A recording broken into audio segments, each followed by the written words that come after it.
অবসরের বয়স পেরিয়ে গেছে। তারা প্রত্যেকেই এখন প্রবীণ নাগরিক। এমন বয়সে প্রাথমিক স্কুলে চাকরির নিয়োগপত্র হাতে পেলেন হুগলির ৬২ জন। আরও ৪ জনের নামে নিয়োগপত্র দেওয়া হলেও তাদের মৃত্যু হয়েছে আগেই। আর এ নিয়ে শোরগোল পড়েছে হুগলিতে। স্কুলের শিক্ষক নিয়োগে দুর্নীতির অভিযোগে সিবিআই তদন্ত চলছে রাজ্যে। প্রাক্তন শিক্ষামন্ত্রী সহ শিক্ষা দপ্তরের একাধিক আধিকারিক জেলে রয়েছেন। এমন সময় হুগলি জেলা প্রাথমিক শিক্ষা সংসদের এই নিয়োগপত্র নিয়ে শুরু হয়েছে বিতর্ক। এবিপিটি এর এই ঘটনায় তদন্ত দাবি করেছে। বিজেপির অভিযোগ, অকর্মণ্যদের দিয়ে কাজ চললে এমনই হয়। মুখে কুলু পিটেছে শিক্ষা সংসদ। সম্প্রতি হুগলি জেলা প্রাথমিক শিক্ষা সংসদের চেয়ারপারসন ৬৬ জনের নিয়োগপত্র দেন, যাদের সকলেরই বয়স ৬০ পেরিয়েছে। ৪ জনের মৃত্যুও হয়েছে।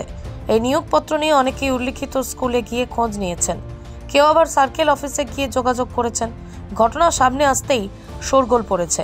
নিয়োগপত্র পেয়েছেন পান্ডুয়ার দীনবন্ধু ভট্টাচার্য। তিনি এদিন পান্ডুয়া সার্কেলে চাকরিতে যোগ দিতে গিয়ে বলেন, আমাদের 83 সালে আমাদের কেস, তখন থেকে বামপন্থী সরকার আমাদের ট্রেনদের মানেনি, আনট্রেনদের বেশি করে চাকরি দিয়েছিল।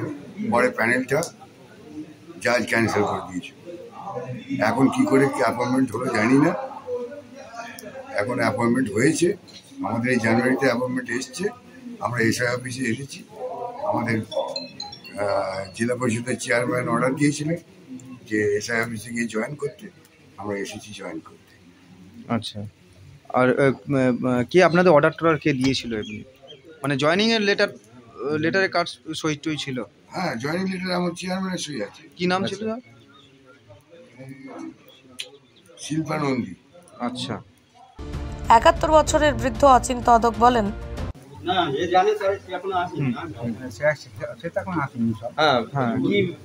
কি হয়েছিল? কোথায় আপনারা অ্যাপ্লাই করেছিলেন চাকরির জন্য? আমরা 83 সাল থেকে কেস করে আসি। কোথায় করেছিলেন? হাইকোর্ট। সেই অ্যাপয়েন্টমেন্ট ওনারা কিছুতেই দেয়নি আমাদের। তারপরে আমরা হাইকোর্টের দ্বারস্থ হই। তারপরে হাইকোর্টে আমরা বহুবার রায় পেয়েছি। বামফ্রন্ট সরকার তখন ছিল, দেয়নি। এখন তৃণমূল সরকার আছে, ওরাও দেয়নি। এই কদিনের রায় হয়েছে 20 তারিখে, ইংরেজির 20/12/2023। কতজন ছিলেন আপনারা? আমরা 66 জন ছিলাম। সেই সময় কেন পাননি? সেই সময় ওরা দেয়নি, রায়ই মানেনি। কারা মানেনি এটা? বামফ্রন্ট সরকারও মানেনি, তৃণমূল সরকারও মানেনি। আপনারা তখন কি তালিকাভুক্ত ছিলেন? তালিকাভুক্ত কিছু কিছু ছিল।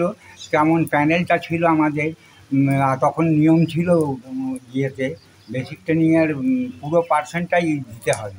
তার গভর্নমেন্ট দিয়েছিল যে অন্তত যতক্ষণ পর্যন্ত বেসিক ট্রেনিং থাকবে ততক্ষণ পর্যন্ত আনট্রেনিং চলবে না। কিন্তু সেই নিয়ম ওরা মানেনি। তার সত্ত্বেও ওরা বলেছিল 50-50, সরকার বলেছিল। কিন্তু 50-50ও করেনি।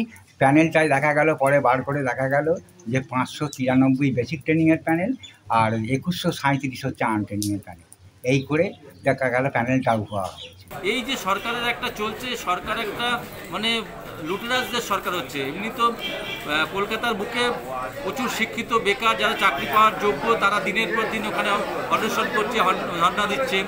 এই একটা দিক যেমনি যাচ্ছে, আবার যারা যোগ্য প্রার্থী তাদেরকেও চাকরির অ্যাপয়েন্টমেন্ট করা হচ্ছে কখন, যাদের বয়স 65, 70, 72 হয়ে যাচ্ছে। এই অপদার্থ একটা সরকার পশ্চিমবঙ্গে চলছে। শিক্ষিত বেকার চাকরি পাচ্ছে না, যারা যোগ্য চাকরি দেওয়া হচ্ছে না, আবার যাদের মারা গেছে তাদেরকে চাকরি দেওয়া হচ্ছে। খুবই নিন্দনীয় ঘটনা।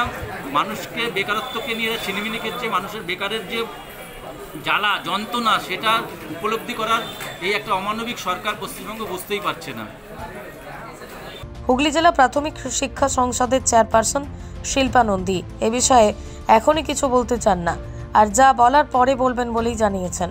তবে জেলা প্রাথমিক শিক্ষা সংসদ সূত্রে জানা গিয়েছে 2023 সালের 20 ডিসেম্বর হাইকোর্ট রায় দেয় প্রার্থীদের নিয়োগ দেওয়ার। সেই মতোই 66 জনের নিয়োগপত্র ছাড়া হয়। আদালতের নির্দেশ মতো এই নিয়োগ দেওয়া হয়েছে। ছাগলদের কথা, বিদ্যা বুদ্ধি পেটে কিছুই নেই।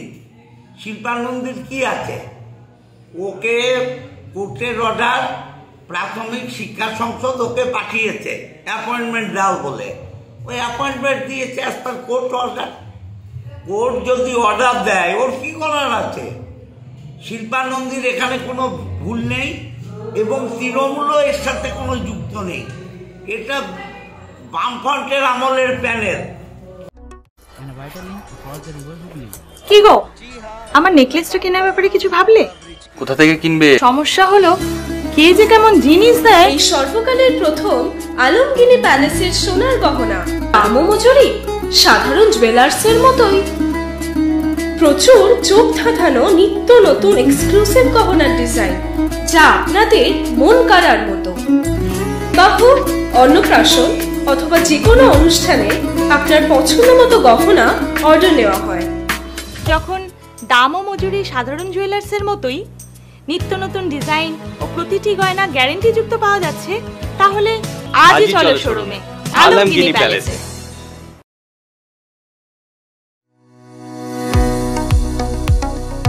কোতুলপুরে সর্বপ্রথম এমআরআই পরিষেবা যুক্ত 110 বেডের মাল্টি স্পেশালিটি হসপিটাল হল মেডিকেয়ার জেনারেল হসপিটাল।